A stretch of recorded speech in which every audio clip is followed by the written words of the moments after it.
Salut tout le monde, j'espère que vous allez bien. En ce qui me concerne, ça va plutôt pas mal.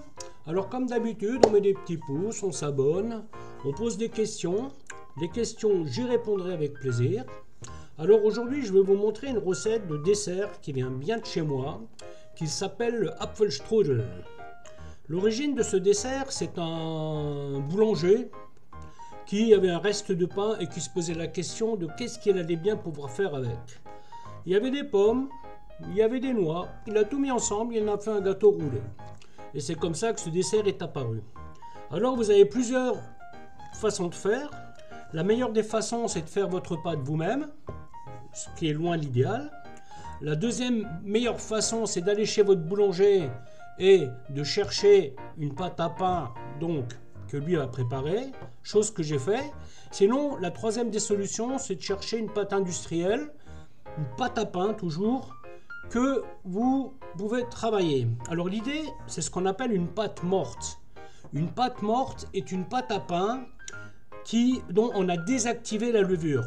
Donc vous faites votre pâte, vous la laissez relever, vous la laissez lever, vous la redescendez, et vous faites ce processus plusieurs fois jusqu'à ce que votre pâte ne monte plus. Et donc là, la levure est morte. Et c'est donc à ce moment-là que vous pouvez faire ce dessert.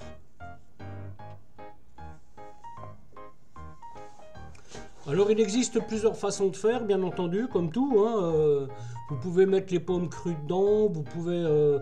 Moi personnellement, je ne suis pas trop fan de cette façon, donc je donne toujours une pré-cuisson aux pommes avant de les mettre donc dans cette pâte. Donc moi, ma recette, c'est avec des pommes, des noix, du beurre, flambé à l'armagnac. Bien entendu, avant ça, je vais le faire poêler au beurre, avec un peu de sucre de canne, et ensuite je vais donc faire le roulé avec ça. Alors cette pomme là préparée de cette sorte, vous pouvez l'utiliser de différentes façons. Vous pouvez soit en faire un gâteau ou une tarte, vous pouvez le manger chaud ou vous mettez une boule de glace dessus, vous pouvez en faire un feuilleté avec de la crème anglaise autour. Vous pouvez manger ça avec simplement un yaourt ou simplement avec une cuillère de crème épaisse. Vous avez des pommes dans votre frigo, vous n'arrivez pas à les manger, hop, avant qu'elles soient complètement pourries, vous vous dites ah bah tiens, hop, je vais faire ça, et puis voilà, et vous le faites, et tout ira très bien. Voilà, bah écoutez, je vais vous montrer comment faire tout ça. À tout de suite. Alors quand vous faites ce dessert, vous commencez par la pâte à pain. C'est ce qui va prendre le plus de temps à se faire. Non pas la faire parce qu'elle est faite assez vite, mais comme il faut la monter, la descendre, la monter, la descendre, vous commencez par ça. Et ensuite, vous la laissez tranquillement dans un coin et de temps en temps, vous lui mettez un petit coup pour qu'elle redescende. Ensuite, vous trempez les raisins secs dans de l'eau chaude pour les réhydrater un peu. Vous décortiquez les noix. Préparez un œuf. Bon, celui-là, je vais attendre un peu parce que je ne vais pas l'utiliser tout de suite. Et vous préparez aussi de la cannelle. Il ne me semble pas vous en avoir déjà parlé, mais dans cette recette, il y a de la cannelle. Si vous avez envie de d'éplucher vos pommes d'avance, vous pouvez le faire, mais attention, elles vont s'oxyder. Donc, ce que vous faites, vous prenez un peu d'eau froide, vous y mettez un demi-citron ou un citron, et au fur et à mesure que vous les épluchez, eh bien, vous les mettez dans l'eau froide et ça le fera parfaitement.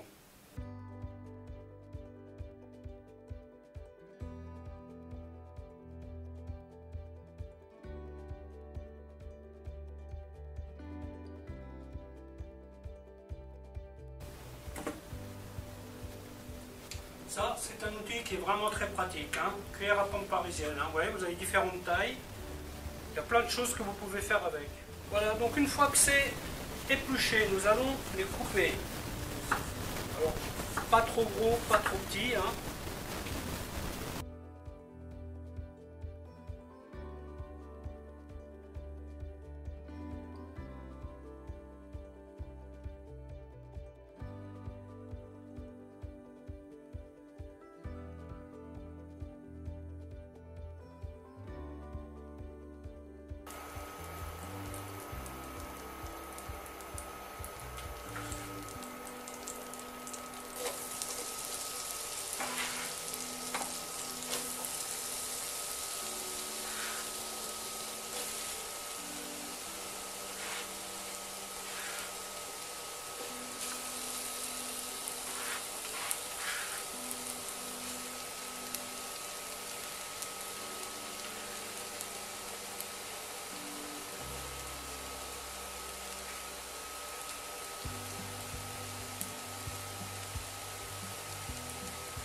Donc on va faire revenir ça vite fait.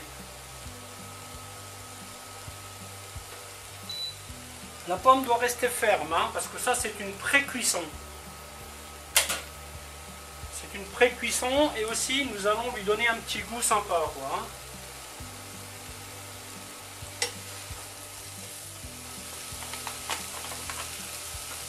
Ensuite je vais y mettre le sucre.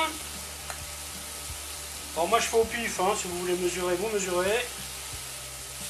Je vais y rajouter mes raisins. La cannelle. Bon, bien entendu, hein, si vous n'aimez pas la cannelle, vous n'en mettez pas, hein. Moi j'adore, donc j'en mets pas mal. L'œuf pour la dorure.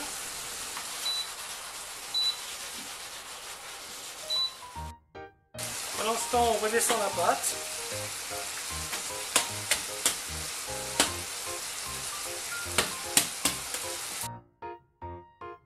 Voilà. On va se reposer encore un peu. Les pommes, il va falloir les refroidir, hein. Donc là, on peut viser une petite caramélisation. Bon, là, on passe au flambage. Donc, mon truc va s'allumer. Catastrophe, ce truc. Ah, ça y est. Alors n'oubliez pas, hein, vous ne versez jamais à la bouteille, vous mettez toujours dans un verre et vous prévoyez toujours un couvercle à côté. Voilà, maintenant j'éteins mon feu. Je vais laisser refroidir ça. Je vais laisser la pâte remonter, et puis comme elle a à faire, hein. Comme dit, les noix, je les mets à la toute dernière minute. Et après, je reviens vous montrer comment façonner la bestiole. A tout de suite. Allez hop. On passe à l'étape suivante.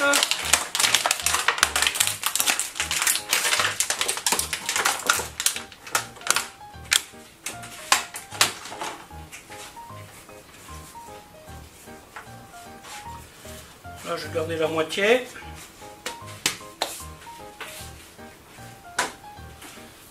Faire une pizza, hop.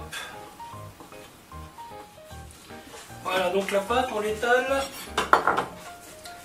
de façon rectangulaire. Vous voyez, donc on est, hop, de préférence assez fine.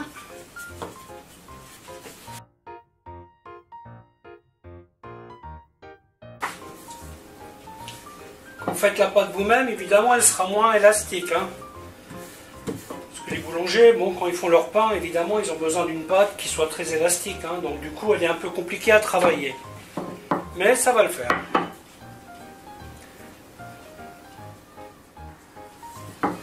Alors vous mesurez à peu près votre plat, ouais, là je suis à peu près bon, hein. Et donc maintenant, je travaille sur la largeur du pâton.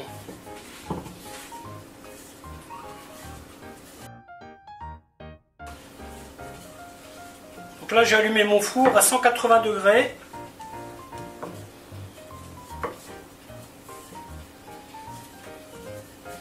Je pense qu'il va bien falloir 40 minutes, hein. Donc là j'ai mis les noix, vous voyez, dans le mélange. Vérifiez qu'il n'y ait pas de liquide, hein, dans vos fruits. Et si vous en avez, c'est pas grave, il vous suffira juste de le mettre dans une petite passoire, hein.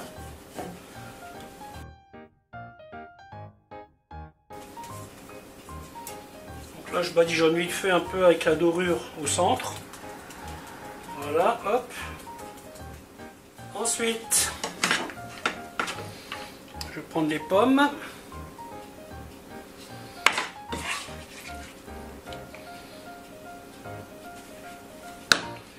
Vous étalez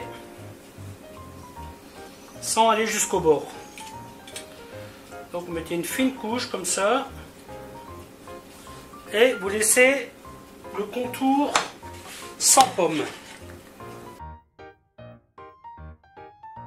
Ça, les restaurants où je faisais ce dessert là, c'était un best-seller. Bien entendu, servi tiède. Hein. Ne mangez pas ça sorti du frigo. Ça sera pas génial. Hein. Donc là, vous voyez, ce que j'essaye, c'est d'avoir une couche de pommes, qu'elle ne soit pas superposée. Alors, selon la pâte que vous utilisez, vous pouvez la mettre sur un torchon. Ça vous facilitera l'enroulage. Voilà, cette pâte étant super élastique, je ne l'ai pas fait. Parce que là, elle est un peu collée à ma planche. Et ça m'a bien arrangé, figurez-vous. Sinon, je serais encore en train d'y étaler. Hein. Voilà, donc là, vous faites bien attention qu'il y ait une couche comme ça. Hop. Et ensuite, on passe à l'étape suivante. On enroule. Vous voyez là, quand vous l'avez sur un torchon, l'avantage, c'est que elle se roule facilement. Et vous voyez, même sans torchon, ça marche. Hein. Vous voyez, et quand vous arrivez à ce stade et que les pommes n'ont pas bougé, ben ça veut dire que vous avez bien bossé. Voilà, hop. Et là, vous êtes arrivé au bout. Ensuite, les deux côtés, vous les prenez, vous les pliez en dessous. Voilà, et vous faites en sorte que ce soit bien homogène.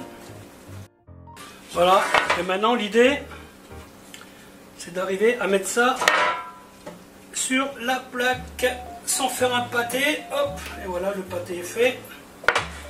Ce n'est pas grave, hop.